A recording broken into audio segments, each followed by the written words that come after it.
सुबह जैसे नॉर्थ कश्मीर में कल ट्रक ड्राइवर को मारा गया, उसमें कुतवा में बताया जाता है कि एक कस्टोडियल डेथ भी हुई है। क्या कहेंगे इस मामलों को लेकर? हैरत मुझे इस बात पे कि जिस तरह आप हमारी नुक्ताचीनी करने के लिए आए और हमसे सवाल करने के लिए आए, इसी लहजे और इसी जो है गुस्से में आप जाके एलजी साहब से पूछिए, क्योंकि ये उनका हद इख्तियार है। यहाँ लॉ एंड ऑर्डर और पुलिस सारा उनके कंट्रोल में है, सारा सिक्योरिटी ग्रिड उनके कंट्रोल में है। कल भी आपने अगर देखा होगा जब मीटिंग हुई सिक्योरिटी रिव्यू की, तो एलजी साहब भी बैठे थे होम मिनिस्टर के साथ, चीफ मिनिस्टर साहब वहाँ नहीं बुलाए गए और न कभी उनको इस बारे में कोई न मशवरा ही लिया गया, न इस पे ग्राउंड में क्या सिचुएशन है उसके बारे में कोई इत्तला दी गई। तो आपको ये सवालात उनसे पूछने चाहिए बनस्बत कि हमसे पूछें। लेकिन हम, जैसे आपने पहले भी कहा, नेशनल कॉन्फ्रेंस की इलेक्टेड गवर्नमेंट है, चीफ मिनिस्टर साहब एक इलेक्टेड चीफ मिनिस्टर हैं, इनको डिसीजन मेकिंग में होना लाजमी है। और यहाँ जो कंट्रोल इस वक्त अगर सिक्योरिटी के हवाले से या जो सिक्योरिटी फोर्सेस को ज़्यादा चौकन्ना करने के हवाले से या लोगों की मुश्किलात को कम करने के हवाले से, हम यही कहते हैं कि ये सब तब मुमकिन है जब यहाँ रियासत का दर्जा हो और कंट्रोल एक जगह हो जो चीफ मिनिस्टर साहब के पास हो, जैसे पहले होता था। और उस वक्त अगर आप ये सवाल हमसे करें और जवाबदेही मिले, उस वक्त जायज़ होगा।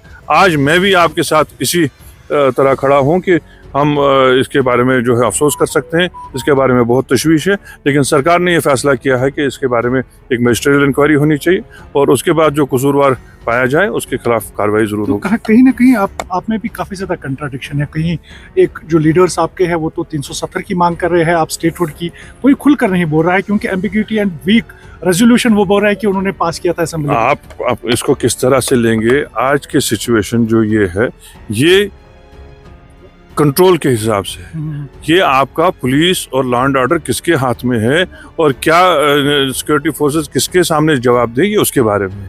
इसका वो जो पॉलिटिकल इशू है वो दूसरी बात है। 370 को वापस लेना तो आप ही पर कर रहे हैं। करेगी लाजमी सरकार, हम वहाँ हैं, लेकिन पोजीशन तो आपके सामने वाजे होनी चाहिए। एक इलेक्टेड गवर्नमेंट है, ये कोई सिलेक्टेड गवर्नमेंट नहीं है। इलेक्टेड गवर्नमेंट को लोगों का एतमाद है और ये एतमाद दिया गया है हर तरह की जो यहाँ जो गवर्नेंस है उसके लिए। इसीलिए हम गवर्नमेंट ऑफ इंडिया से अपील करते हैं कि जो उन्होंने वादे किए हैं और जिसका यहाँ ग्राउंड पे बहुत ज़रूरी होना लाजमी है, वो है यहाँ की जो रियासत का दर्जा है वो बहाल होना चाहिए, ताकि ये इस तरह के वाक़ात यहाँ ना देखने पड़े और यहाँ खुदा न खास्ता हालात हाथ से ना खिसके। उसके बारे में जो है ये बहुत ज़रूरी है कि चीफ मिनिस्टर साहब को पूरा हद इख्तियार होना चाहिए। उमर साहब के बारे में ये भी कहा जा रहा है कि नरम पॉलिसी यानी कि पोलाइट पॉलिसी अब वो इख्तियार कर रहे हैं, जबकि इलेक्शन से पहले वो काफ़ी ज़्यादा कन्फ्रंटेशन लेते थे। क्यों ऐसा है? ये आपको लग रहा है? आप कह रहे हैं, मुझे नहीं लगे। आप उनके नुमाइंदे ना बने, आप अपने सवाल पूछिए। आप एक जो है चैनल के जो है रिप्रेजेंटेटिव हो, आप उस लिहाज से सवाल कीजिए। आप उनके स्पोक्समैन बन के यहाँ हमसे जवाबदेही ना लें। आप ये सवाल के जवाब वो देंगे, वो क्या सोचते हैं वो सोचेंगे। हम अपनी तरफ से काम करने के लिए यहाँ निकले हुए हैं, लोगों के लिए जो है सहूलियत खड़ा करने के लिए निकले हुए हैं। अभी आने वाला बजट सेशन आने वाला है, वहाँ उसमें बजट का जो है जो फाइनलाइज होगा, लोगों को कैसे सहूलियत मिल सके वो हम कर सकते हैं। लेकिन साथ ही साथ हम ये दोबारा कहेंगे कि ये कोई हमारी ज़ाती ख्वाहिश के लिए नहीं है कि हम रियासती दर्जा मांगते हैं।